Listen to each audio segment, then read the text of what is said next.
Shall we? Good evening, colleagues.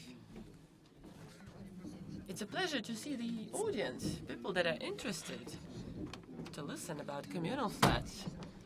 I'm hoping, maybe not all of us are hoping, one of the speakers will speak in favor of communal flats, while others will show how happy we are that it's all over.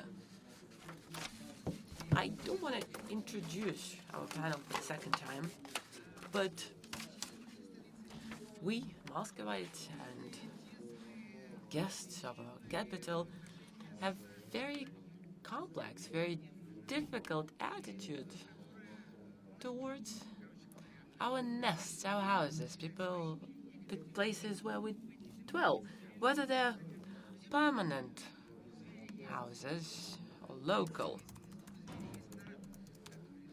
But every bird has a nest, every beast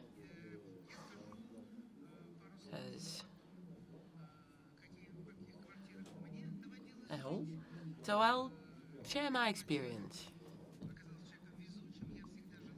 I'll tell you about the apartment I lived in. I was fortunate. I never lived in a communal flat. My parents were given a separate apartment, largely because I was born. They lived in Leningrad after war. They returned to Leningrad from the evacuation, and as reimbursement for the apartment they had before war, they were given this teeny tiny flat, and they lived in a house that's very famous in Leningrad, city of Lensovet. For me, and Ilyinson wrote about it. I thought it was constructivist style. Correct me if I'm wrong, I've already been corrected, but this is how it looks. It was an amazing house.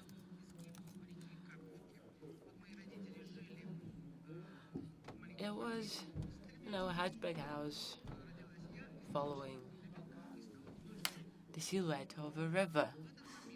So my parents lived there, so did my siblings and myself, and when I was born, the apartment was too small for us. And then when I was born,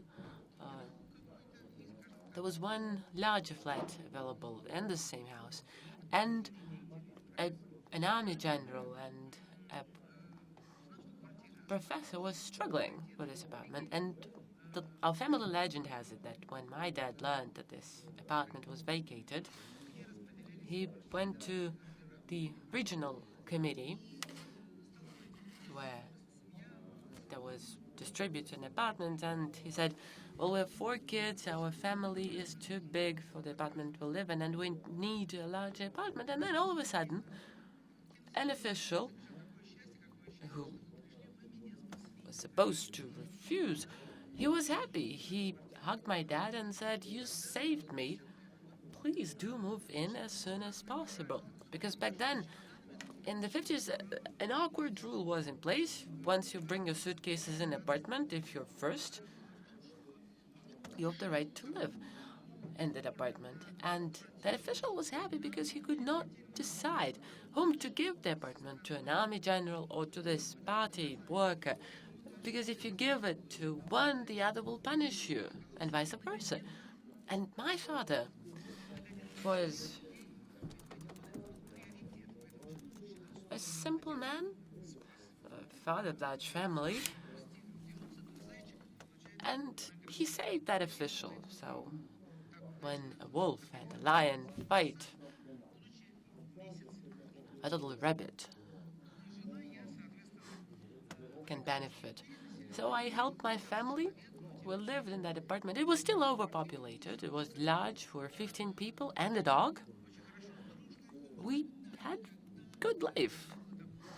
Very warm atmosphere. But you were never alone. You were never, ever alone in a street. There was at least one, more often 2, people per room.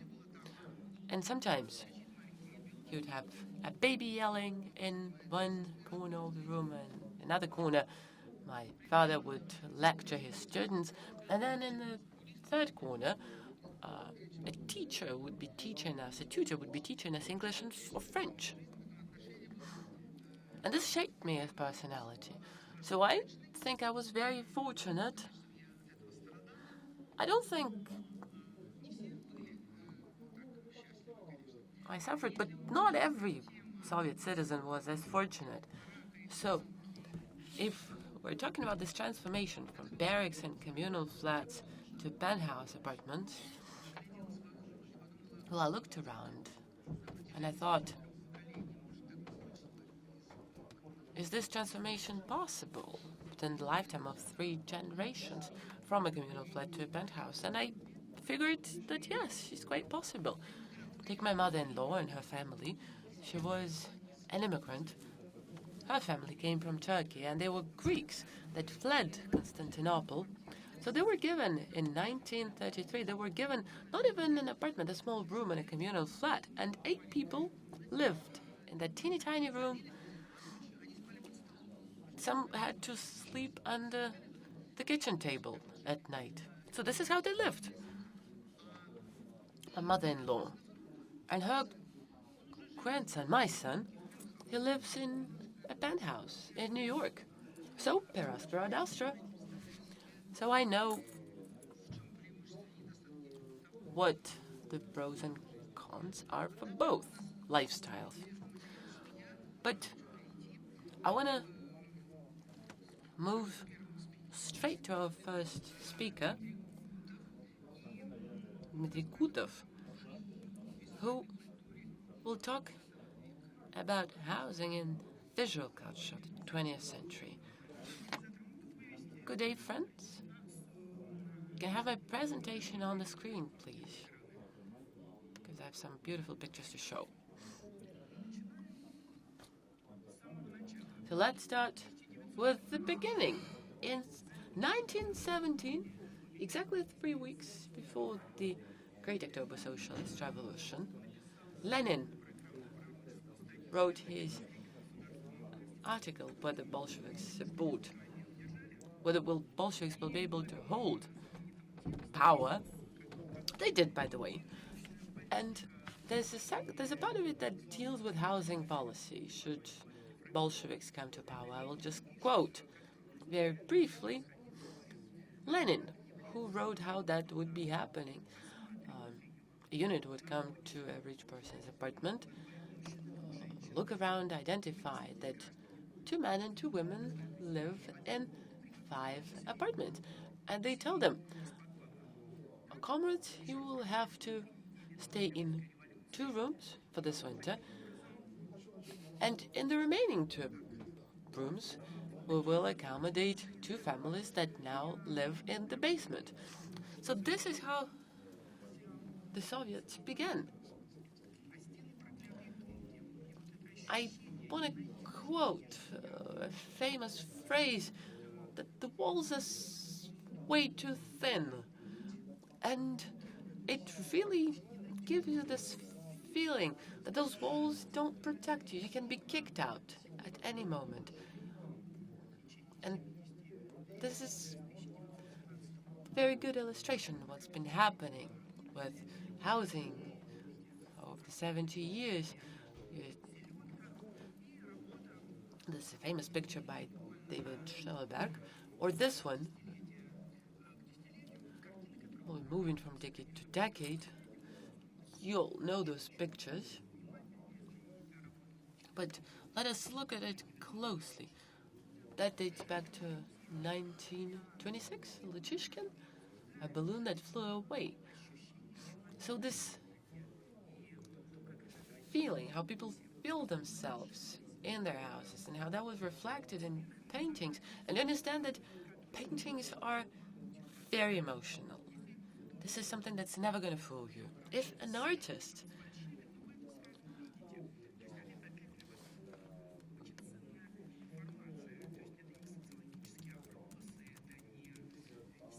is wrong, you'll sense it immediately in his work. If he is off-key, you will see it, because it's emotional. It's your attitude to your everyday life. So let's look into windows. On the left, you see a window. It's small, but still big enough to see. There's a lady in front of a mirror who's doing her hair. And a minor detail that's so important, is that obviously she's dreaming of a better life. She's got hopes and aspirations, but at the same time, he's seen by everybody. Olga Chernyshevskaya, by the way, has this beautiful work where she was filming from outside her window. She was filming apartments in buildings that stood opposite to hers, and she was just filming people in their windows. And you could see how privacy disappears. But this is even more important. This is even more interesting. It's a window on the right of a picture. Those of you that have been to Tretyakovka could have seen it. It's a man who's read many books, apparently, and who commits suicide. For 1926, this is the most important part of the picture. It holds a key to the meaning of the painting, the balloon that flew away. It's a dream that's fading, a hope that's lost. I wrote in a diary of one of Soviet philosophers who wrote that in 1926 there was a wave of suicides. So that was a turning point for very many, for how Soviet people felt about themselves. The situation started changing slightly when the industrial development started in 1928. This is an important work that dates 1933 by Istomin called Students.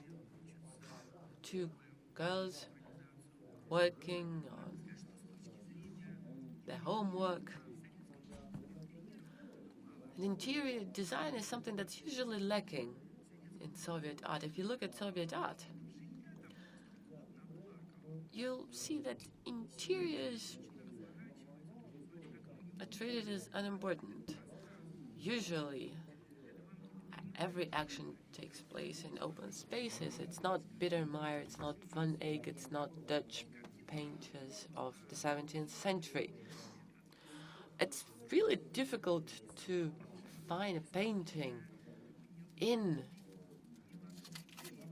an interior, and it's got a lot of this very special sentiment, sadness. So these ladies are either renting or they live in a dormitory, student's dormitory. And Mandelstam wrote about thin walls in 1933. He didn't mean the physical thickness or thinness of walls. He was talking about fragility of life. And another very important detail on this picture is that little painting in the left. Let's look at it. What does that remind you of? Well, it's hard to say, but it's very similar to the famous self-portrait of Van Gogh, where he got his ear off. So these minor details, for you to understand, if a Soviet painting would add a detail, they were doing that for a reason, especially if that was a signature work. So, moving on, 1933, another important milestone after Kirov was killed. After 1934, 35, the situation started changing. The period between 1929 and 1933 was an amazing period of a few relatively calm years that were less dramatic. Now, 1933, Petrov Vodkin, his famous work called Alarm, of Fear. So that sends us back to 1719, the middle of the Civil War. There's a newspaper in the front left corner that's dated 1917. But the sentiment is there, the sentiment of fragility of life, of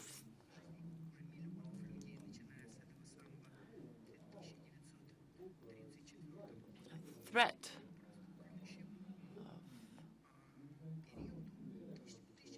And now we're moving to 1937. It was that year that Petrov Vodkin completed his work he'd been working on for a few years, housewarming party. It's an important topic for Soviet artists, but this particular work is so full of little detail and every little detail matters. But it's easy to understand what the painting is about. It's a family of workers that are given an apartment in 1922 that was taken away from a bourgeois family that was apparently kicked out. And Petrov Vodkin, by the way, wanted to make a painting about this, about how they were expelled. The old owners were expelled, but then he decided to make a painting on this housewarming, because otherwise censorship would not have allowed him. And the year is 1937, very unusual for Soviet history. You're all aware with this work, New Moscow. It's a very light, it's a very bright painting, sort of enlightened painting. Even if you look into a very small detail, you're trying to feel the year 1937, which in Soviet Russia was a very tough year of mass repression, and this picture conveys a certain perception of the city which is totally different the way we perceive 1937. And going back to the issue of perception of day-to-day life, another depiction of an apartment in Soviet art, it's a work of Mr. Konchalovsky, dated by 1937, which shows Meyerhold. And it's written like if you are in Tretakovsky gallery, you look from afar. It's a great Uzbek type of canvas. It's gold, yellow, nice tobacco. It's written with very big strokes, and the face of Meyerhold, who knows exactly what's going on around him. He knows that he's doomed, and he knows that his death will be very tragic and very scary, in fact. So again, the year is 1937. It's quite horrendous. Even behind the facade of such joy, of such luminance, we are not confident what's going on behind these walls. We can feel that when the Second World War was over in 1945, these are the people on the picture of the painting of Petrov Vodkin in 1922. The same people who occupied these apartments, and some of them perished in the Second World War. And in terms of their daily lives since 1948 till 1952, there's a huge layer of paintings dedicated to just the daily lives. And here we can see the beginning of the real Soviet Bittermeier. And of course, the height of it is 1952, 1 year before Stalin died. And Loktionov had written his famous work, Moving into a New Apartment. You can see that the picture of, compare it with a previous painting by Petrov Vodkin. You can see it's very false. If you look at it right now, it's very artificial. Smiles are artificial, gestures are artificial. The impression is that you're looking at a Korean opera with this painting, with this plant on the foreground. And you've seen this painting, and this is the whole layer of these works dated by 1950s. It's filled with decay of this very heavy-handed Stalin-era work. Now, this is the very famous painting by Miss Yablonskaya, which is inviting this new world of 1960s. You can see that this painting has been done not even at the end of the 50s. And the next come the end of the 50s. And 1960s come. Yes, this is another painting by Pimenov. It's waiting on the street. 1962. Actually, the feeling of moving into new apartments were very short-lived in Soviet Union. From 57 to 1963 maximum to 1965, we can follow this feeling of how new houses is beautiful, how great it is to live in this new type of apartment blocks and, you know, these Khrushchevka buildings. Now we look at these buildings as an obsolete and awful buildings, but look at these paintings. People are anticipating, and there's a whole flood of books of how to live right from 1960 to 1963. A lot of books about housekeeping, about making your house beautiful, and 1965. Look at this. It's a lyrical, again, it's a housewarming. It's a housewarming, and these guys who brought these books, and they're going to get themselves comfortable in this new apartment. It's very unusual, though, that all these five-story apartment blocks that had been planned for, their service life had been planned for several dozens of years. And then there was a discussion that by 1980 we will build communism, and people were discussing, is anybody still going to be living under communism in these five-story dilapidated buildings, because it was considered to be a temporary apartment. And look at this. Everything's supposed to be easy to change, easy to replace. And now we're moving into 1968. It's the beginning of the Brezhnev type of era. The time without any time. Family of Bolotov. It's a painting by Popkov. Let's see it on the. There's a grinder on the back. Drop this like grinder. It becomes one picture of the building, and it's next painting by Khabarov, the girl who is reading. It's a Brezhnev, like a small times, no times, which is a little bit overlapping with Stalin area. This is the painting. People are singing songs on the Nazarenka painting, as if they had been living not in the real time, but if they had been living like back in in the 17th century. And now this is really a gloomy picture. It's a gloom on the painting by Eric Bulatov in front of the TV. It's simply like a sinking from the reality into this horrendous Time TV program. You remember there was this like TV channel, TV program Time. It was really awful. And what I would like to finish with, summing up, it's the work of 1986 by Ilya Kabakov, the person who flew out into the outer space. This is the person who had done everything to make sure that he escapes of this very boring reality. Where can you go except a totally different dimension? And these walls are cursed and they're thin. This is the attitude to the housing throughout all of the Soviet history. Thank you for your attention. Dmitry, thank you. This painting, which you've kind of quickly flipped through, where people sitting at the table and the woman is raising her hand. Who is that? It's a famous work by Mr. Kitaev, named Sending My Own Daughter to Periphery. The idea is that at the end of the 40s, beginning of the 1950s, out of Moscow and St. Petersburg, those who had graduated from the colleges and universities, they had been sent all over the Soviet Union. It was difficult to come back to your hometown, and this is the woman, wife of some Communist Party worker. She is condemning him for not standing up for his daughter. It's this daily life which will disappear and will convey itself into these 1960s. I'm going to paint this beautiful picture with Mr. Meyerkold with his very melancholic blue eyes. He's lying on the sofa with this oriental carpet. This apartment I had shared about where some small kids had been riding with me. This is the apartment where Mr. Merkold had been arrested. There was an actor Yuriev, and they had been friends with Merkold's sister on the same floor, but one floor below. She had a small apartment.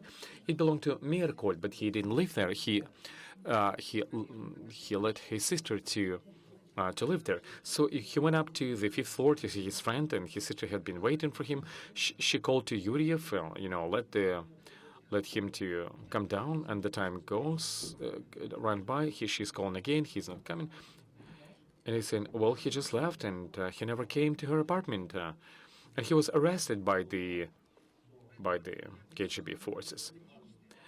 It's not only like, look at where I was living, but I was living surrounded by shadows. And this apartment was destined for Kirov, but he was shot before the house was delivered. And with this 150 square meters, there is history was in the making, like a funnel of time, funnel of events.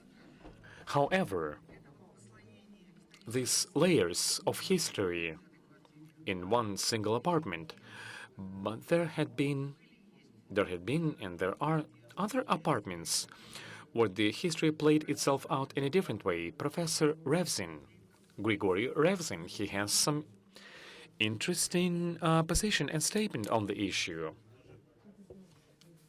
Can you please also put up my slide? I have to push the button. Which one? The green button on your clicker.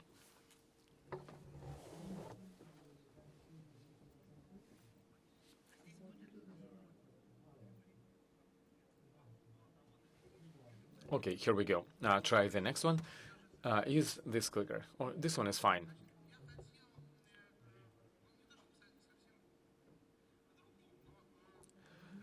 Not in a way of changing the topic, but the area of my interest has been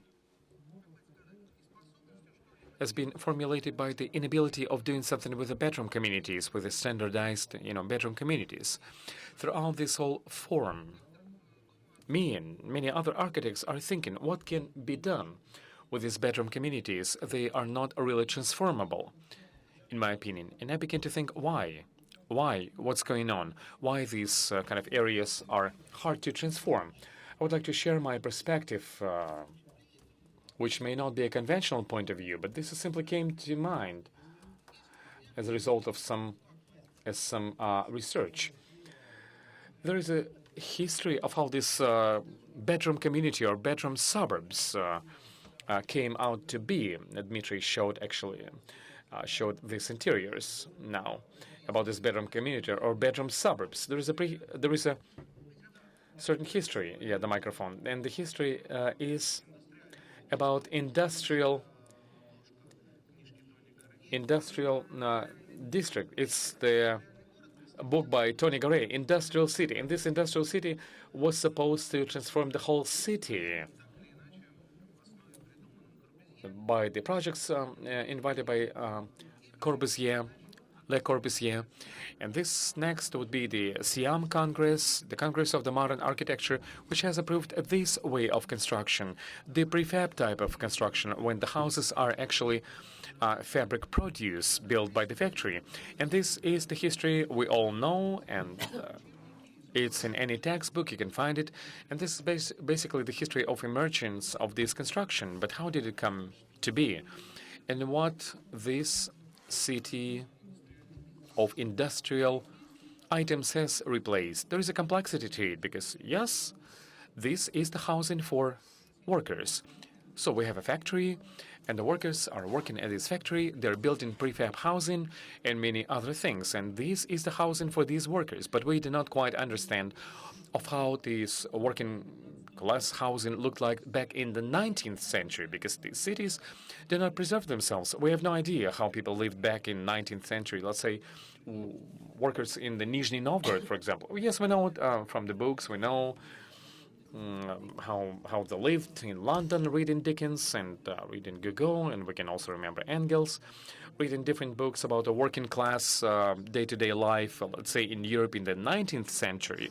There are many descriptions of this life. But cities do not stay unchanged. They do not preserve this kind of working quarters, and nobody is even worried, like, what happened to these communities? We simply erase them and build something new. So we have to reconstruct these kind of working class communities. What do we have from the end of the 19th century? You can see it's a London. This is the London a bit later than Dickens. Kensington in this case. Late 19th century, and Saint-Denis, 1921 on the right. This is what these very poor communities look like, which had been replaced lately. I think that this communal type of apartments that Dmitry has been sharing now, and it was more or less of the same lifestyle. And uniqueness, it's not that it's a different typology and like Lenin came up with a totally new idea, but simply very unexpected people begin to be there. There were people who were very well educated with some level of ambition, but the working class had been living like that. And it's an anthropological horror, because it was a really falling down in terms of standards of living. But this quality of life had been like in Saint-Denis. By the way, this is the yard in Moscow, 1954.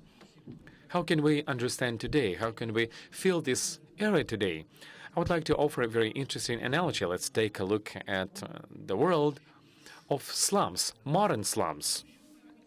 These are the slums. There could be different slums. You can see that now it's in Mumbai, Shanghai, and of course there are some like national flavor and changes, but still there's certain typology to the slums, which combines them.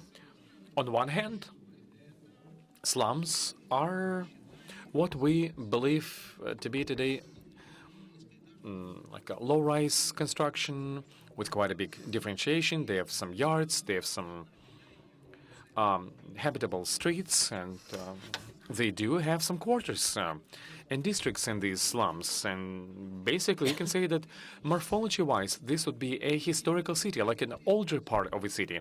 But still, there are some peculiarities in these places, which are reproducing themselves irrespectively of location or any country.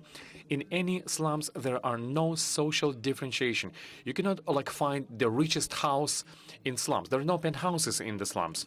Yes, there could be some like king of the slums, but he or she is living like in appearance the same way. It's like a social equality. It is not type of the equality like all men are brothers. No, people are hating one another. They cannot stand one another, but publicly they are declaring their equality. Okay, here we are, we're living in the slums, we're poor, but we're no different from one another.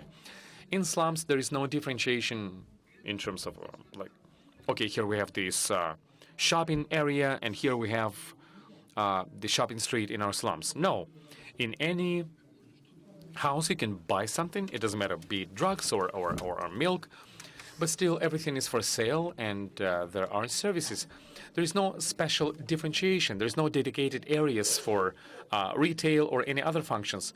Also, in slums, there is no history. You cannot say, this is the oldest house in our slums. We are preserving it. It's a historical value. We are looking after it. It's our like memorial, and we have this like architectural, preservation society. No, they are all old. In slums, surprisingly, there is no future. You cannot say, hey, we've built a totally new house in our slums. No. It may be looking identical because it comes out from the world of recycling. It will be looking as if it's old, even though it may be new. Time has no essence in the slums. And you cannot find any cemeteries in slums. Nobody's remembering who is lying or living where. There is no identity. You cannot say that our slums are very green slums, or they are very happy slums. No, like slums, you cannot really say anything about yourself. And this is the factory, industrial era product. Let's look at like what's going on. I wanted to click it. This is Tsaritsino region in Moscow. Look at this. You do not have any trade, commercial area services. There is no social differentiation. There is no like a richest building in Tsaritsina. It's about equality. Look at this. Everybody's living in the same type of houses. Yeah, people may be rich, but we're wealthy. There is no older house. There is no house of the future.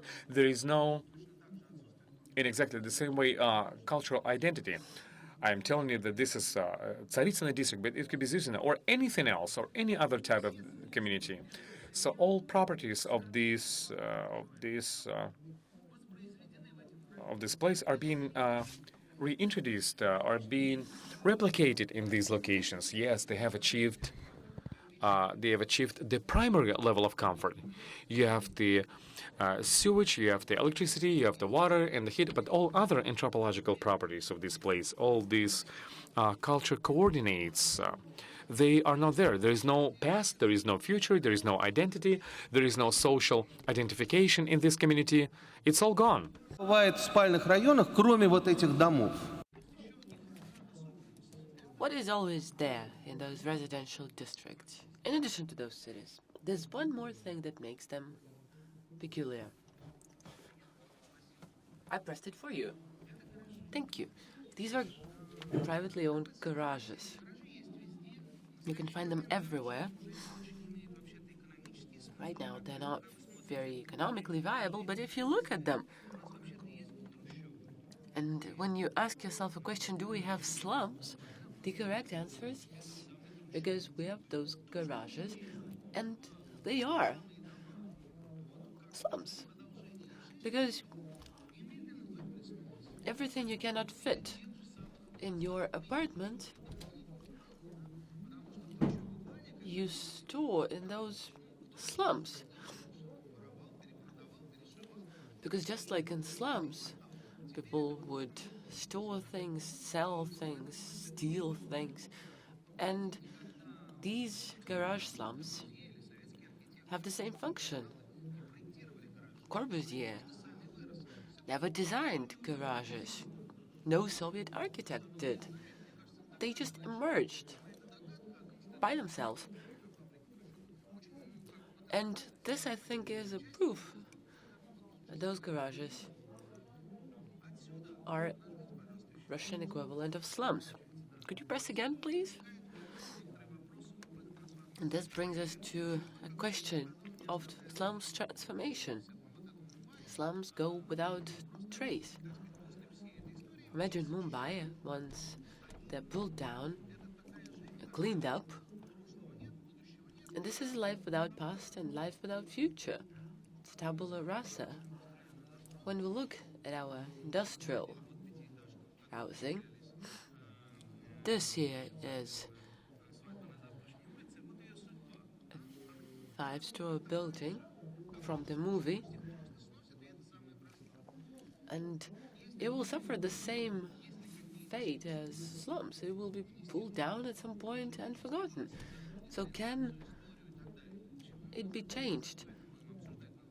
Can we add new life to those slums? We'll talk about it tomorrow at a different session, but I doubt it. I think this type, this anthropological type, demands a different logic, and I think those buildings will have suffered the same fate as slums. They will go without a trace. Another thing is that 70% in our cities are industrial houses, model houses, so we're very far away from penthouses, and 75% of people live in cities, which means that 56% of Russians live in exactly those houses. So when we say that there are typical types of buildings, typical for every city, a townhouse for the US, for instance, for Russia, it would be this prefab, where every second Russian lives. So what do we do with them? It's impossible to reconstruct them. The only way is to demolish them. Ну, я не знаю, что... Well, I don't know what's happening now with this type of construction, but I've been surprised in the US in the recent years. There are those special slums for middle class. So these are suburban areas, 100 to 100 buildings that are exactly the same. Usually 2.5 floors. They're all the same. They're identical. There are houses, some houses, that were planted by the construction company, or not even trees, bushes, and immigrants call them communism that's prevailed because it makes you feel very equal and at the same time rather prosperous. So people that live there, people of middle income, there will be no poor people running around or drinking outside, smoking. But once you enter from the outside, you feel fear. I don't know if that's happening in Russia. I hope not, because if it is, we're doomed. Well, there's this wonderful research done by Mark Meyrovich about this garden city that resulted in suburbia, how that was introduced in Russia and how it evolved. The idea was to destroy individual houses as a concept, as a notion. They might be the same, they might be primitive, but still, if you have a house of your own, if you sense ownership, you can develop differently. Some will pull it down, some will rebuild it. So it all starts from those typical houses, but 50 years later, you'll see evolution. Some houses will be pulled down, or some will build more. But if you live in an apartment, in a prefab, there's nothing much you can do with your apartment. You can decorate it differently, but that's not going to show from the outside. So when you're talking about slums, what you just described are not slums because it has potential, it has the future. While in those prefabs, there's no potential, there's just no future. How is then communal flats different? Let's ask Professor Utechin. Can I comment on slums first? Because this is something I find very interesting as an anthropologist. I like comparing different phenomena, and I am grateful to Grigori for his very brief but very profound analysis. Over the past decade, slums have become subject of research of anthropologists and designers and various other experts on many occasions. First, because very many people throughout the world live in slums. And those people are, on the one hand, free from the state because they are not bound by law, and secondly, poverty makes you smart. And I was watching those movies recently, a documentary about a hairdresser shop in Brazilian favela. So it's a barber shop for men. And there are locals that spend the social life in that barber shop. So they come, meet friends, elderly men dye their hair. And it contradicts the idea that slums are a place with no past, no future, and no identity. They might look alike, just as those prefab districts are, but it's probably in human nature that certain things, such as identity, it still emerges. It still transpires. It's hard to imagine a memorial plate on the wall of a prefab, although they happen. I've seen them in villages where houses evolve. Or in that Ukrainian village, for instance, where Vera Panova used to live, she's a famous writer, next to where her house used to stand, the house was demolished and different people live. So the plate is still there, memorial plate, next to where the house was. So maybe we just don't know. Or maybe we're just unaware about local identity. Maybe people that live and fight and make friends in those districts do have their identity. So how do we compare? Do we compare it against a perfect model of how that could be? How we see it, we that grew up in the center of a megacity, a capital city that has history.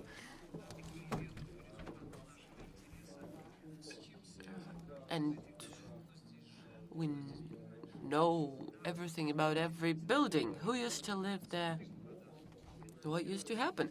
So if you live in the central part of town, this history is very important, and people that live in communal apartments in St. Petersburg will agree to that. And there's a very sharp contrast between beautiful facades and terrible communal flats behind them. So if we try to look at the 20th and 21st century now as history of housing and attitude towards housing, you'll see that how our perception of different things changed. We became more sensitive to some things and less sensitive to others. By the way, this Sunday, Maria Piragovskaya will talk about multi-factor landscape of a city, but landscape of a residence is no less important. When I was a kid, I remember that back then, people did not use deodorant. So imagine you come to a concert, classical music, to a conservatoire, and it does smell of perfume, Red Moscow, for instance, but also you can smell human bodies. Because human bodies smell even if you wash yourself. It's hard to imagine today. Although, if we deviate from our traditional paths, co-workings, fora, public spaces, if we go down underground, take subway, we'll smell people, and subway smells differently on different stations. So, how sensitive you are, well, it depends on your social class. But generally, how you're sensitive to smells, presence of strangers, it's something that evolves. And strangely enough, people that have experience living in communal flats back in Soviet days, that now live in separate apartments because of the mobility of the 90s, they remember these communal flats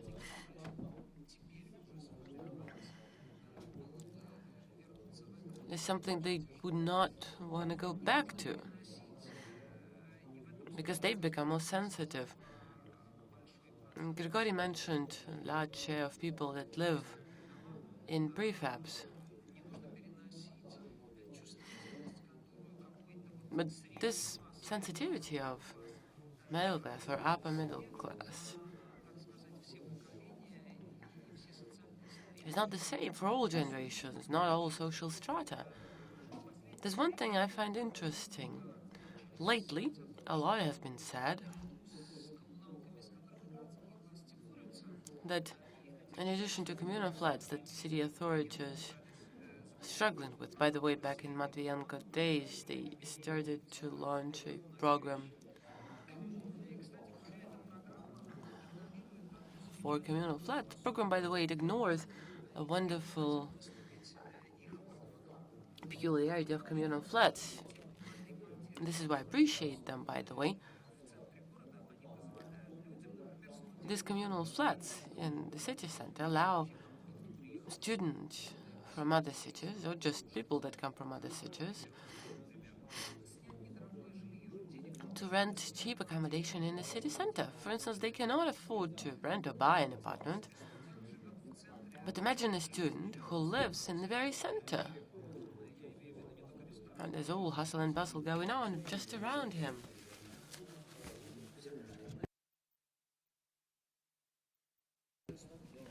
He's got access to all the cultural life. He pays little, and he gets full access.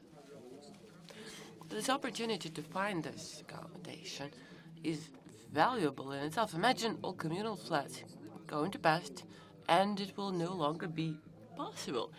Imagine you will only be able to rent a room in the outskirts only. This will be tragedy. This will make a city less attractive.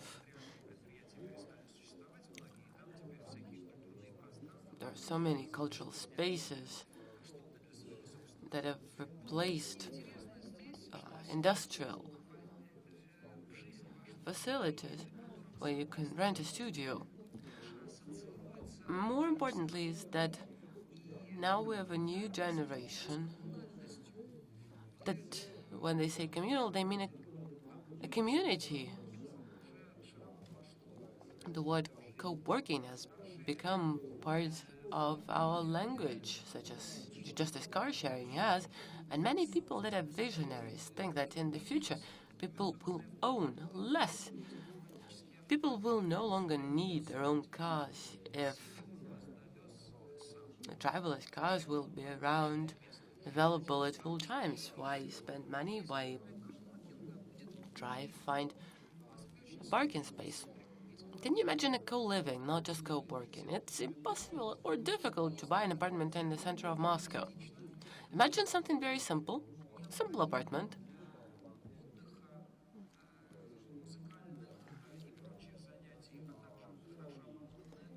You could rent a small, simple room, and then you could share all other facilities, such as kitchen or shared space with other people. The idea of co-living is nothing new. And the target audience, by the way, is people that don't yet have a family. Co-living for them is a good option. And they are ready to spend a lot of time together. If people they live with are like-minded, and if they already started a family, they can do co-housing. For instance, a suburban residence with a smaller plot of land, without fences between houses, where you'd own 1,500 meters, but lots of shared spaces, libraries, fitness centers, something that would be co-owned by residents. So this logic that can be used for those models shows that in the future it will be possible, at least for some people, to transform communal approach to shared economy. And it could be a solution to many problems. May I ask you a question? What's your apartment like now? And since I'm a little bit tired of Moscow, my house is 10 kilometers away from the city, and since I do not have to sit in a traffic jam, I can get to any point in Moscow. I'm using my car only when there is an absolutely empty street, and I'm getting to any place within 35 minutes. I live outside on the nature. Great. I know that in the Moscow region, infrastructure is becoming so much better, and I once went to the dacha, to the country house of my children, and And you know, there's local convenience stores so where they sell everything. I remember my son, who lives in New York, came to visit me. And he and I came to this store. He stood in the middle of it and he could not move in the middle of this convenience store because the rows and rows of the just beer. They were selling beer and nothing else, you know, from here to this wall. There was only counters with beer and then whiskey. Not even to mention like everything else. You know, apricots and cherry and anything. But as for the good food and sellers, but beer, meters and meters of beer in one local convenience store outside of Moscow in a small place where there is a like sometimes dilapidated area and nobody's even fighting all this like obsolescence.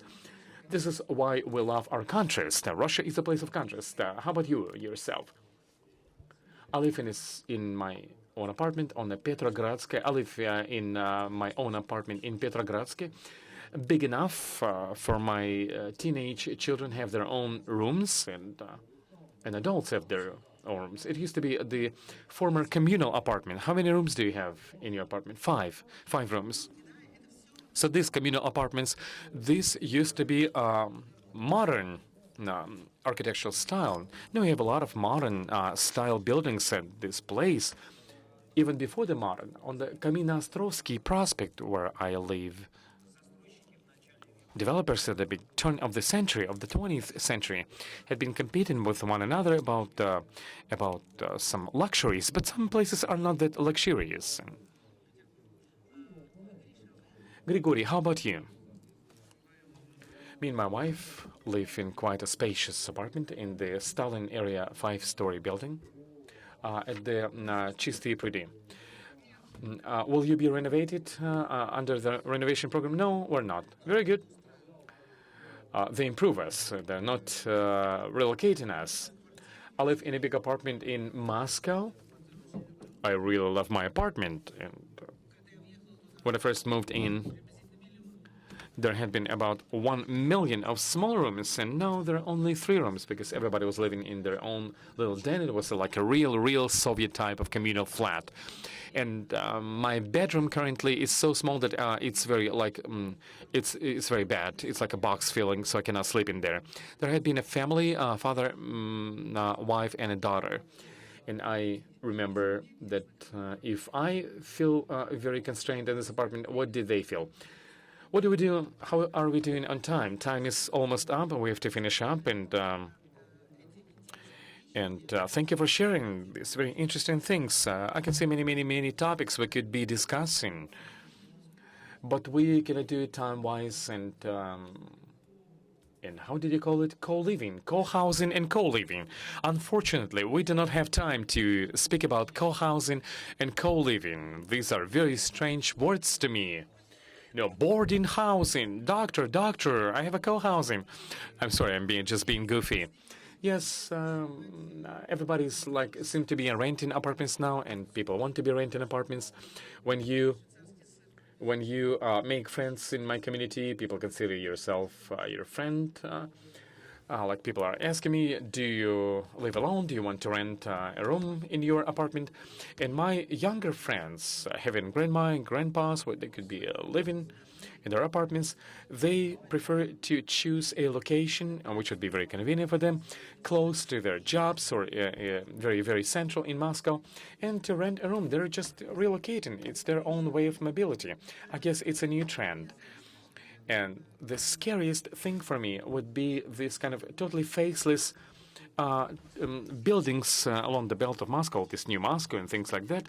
I do not understand how can you improve them, how can you turn them around. I do not understand why they do not build streets, why the urbanistic idea does not move us back about improving our streets and everybody loving cities with proper streets and everybody's traveling outside to look at the streets, and everybody's coming back to their little end houses and looking at each other's windows. And God forbid that they will see somebody who has hanged himself up, like in this picture. Well, thank you very much, everyone, for attending this session, and hopefully all of your housing issues would be resolved resolved as soon as possible. Thank you and enjoy your evening.